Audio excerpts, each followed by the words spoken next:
What if you discovered a forgotten manuscript, hidden deep within a monastery wall, so powerful, so unsettling, it was banned, burned, and buried for centuries?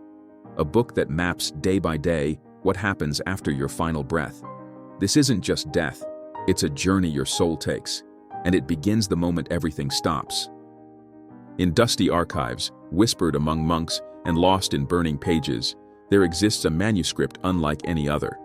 Some call it myth, others, forbidden truth. What it describes has echoed through Tibetan scrolls, Egyptian tombs, and secret teachings scattered across continents. It speaks of the 31 days following death, not as a void, not as a judgment, but as a journey, a conscious unfolding, a process of release, remembrance, and return. It doesn't matter what name you gave to your God.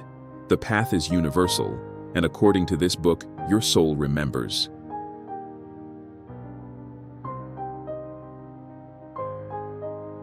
Death doesn't begin with darkness, it begins with stillness. One moment you're in your body, breathing, blinking, beating. The next, you're watching. Something subtle tugs at you, then a soft release, like an exhale from the soul. You rise, not into the sky, but into awareness. You're floating above your body, observing it like an old coat you've just stepped out of. An invisible thread glows faintly, known in sacred texts as the silver cord. This is your final link to the physical form. It pulses gently, tethering you between dimensions. When it breaks, softly or with a snap, you are untethered. Free. You are still you, but no longer in the world of the living. You try to speak, but your words fall into silence. You reach out, but your fingers pass through air. You are unseen, unheard, and thus begins the soul's journey home.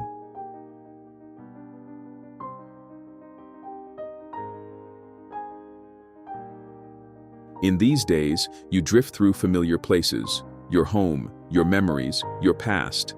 Everything looks the same, but nothing responds.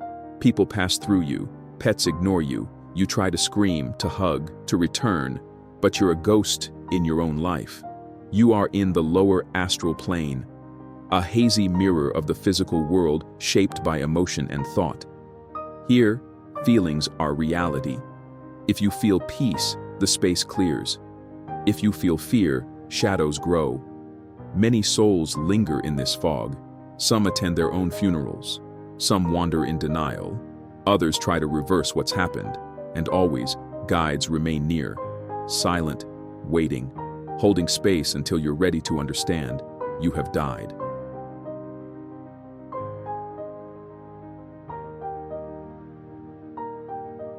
When the fog lifts, clarity emerges, not from outside, but from within. You begin to see your life, not in snapshots, but in sensation. You don't just remember, you feel. Every kindness you gave, every hurt you caused, not just your emotions, but the emotions of others. You become both the speaker and the listener, the giver and the receiver. You relive moments you forgot, words whispered, glances exchanged, choices made in silence. There is no judge, only you, the truest you. And with this clarity, you ask yourself, did I love enough? Was I awake in my life or only surviving it? This is not punishment, it's a sacred reckoning, one that frees you, if you let it.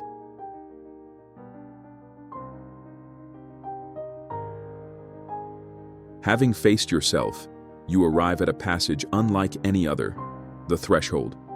This is not a gate of gold or flame. It is a crossing of vibration. Here, the unresolved within you takes shape, regrets, fears, attachments, addictions. Some souls see crumbling staircases, others face shadowy figures, often themselves. Some walk through emotional mazes. It is different for every soul, because it is made of you. This is the realm of inner density, where all that's been avoided must be faced. Not as punishment, but purification. Your guides remain nearby, steady in their presence, but unable to carry you. You must cross alone. If you hesitate, you may remain here for a long while, looping through memories, clinging to illusions. But if you cross, something begins to lift.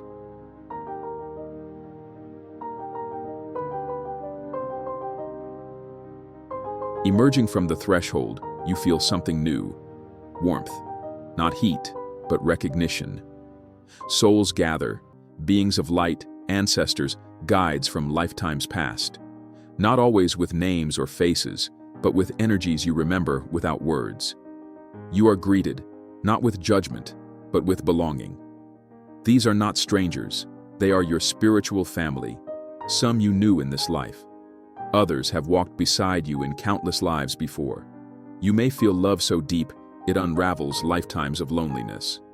And here you remember, you are not alone. You never were. This reunion isn't sentimental, it's sacred, and it often brings closure, healing, and the guidance to take your next step.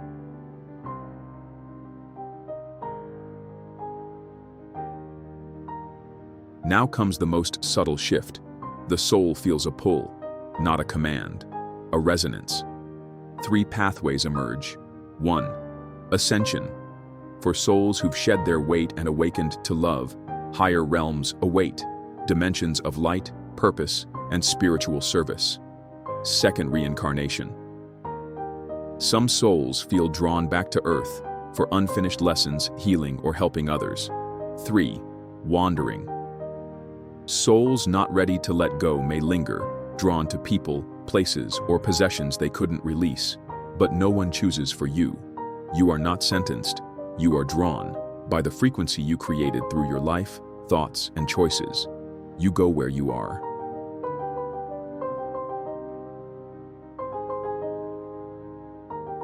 Before you leave the earth plane completely, the soul returns to visit it one last time, not to stay, but to say goodbye. You drift through your life's key places, your childhood home, the corner you kissed your first love, the hospital room where someone held your hand, but this time, you are not attached. You do not want to possess or change. You are simply witnessing and releasing. This is not judgment, it's detachment. If your life was filled with unresolved longing, this can be painful. If you practiced letting go while alive, this moment brings a deep peace. The more you release, the lighter your soul becomes.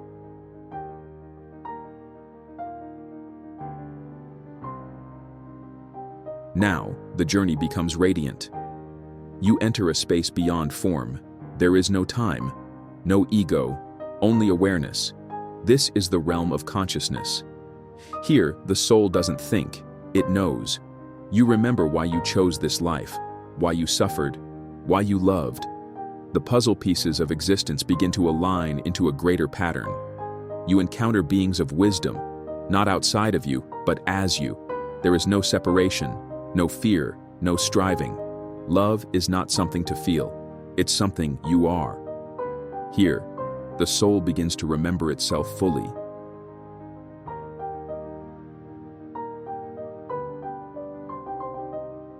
In this phase, the soul naturally aligns with its destined plane. There is no judgment, no approval, just the law of resonance. Souls burdened by ego or violence may gravitate to denser realms. Those in learning and healing go to spiritual colonies. The most radiant souls ascend to creative, loving planes where the soul becomes a force of guidance for others. You are not assigned. You are not placed. You simply become where you belong. And yet, grace still exists. Acts of love from the living can uplift you even now.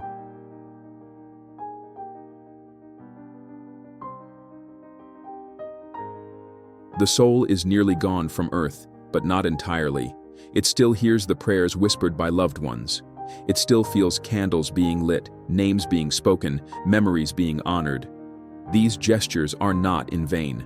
They form bridges of light across dimensions. Ancient cultures practiced this intentionally. Seventh-day rituals, 30th-day offerings, sacred chants and mantras, all to help the soul let go and rise. In these final moments, the soul remains open, responsive. The vibration of love still reaches it.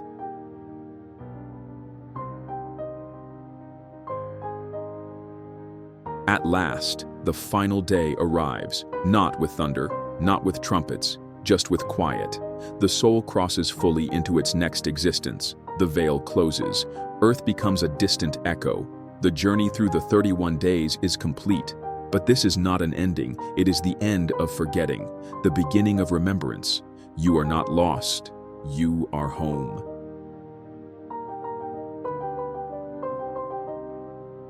So what does this mean for those of us still here?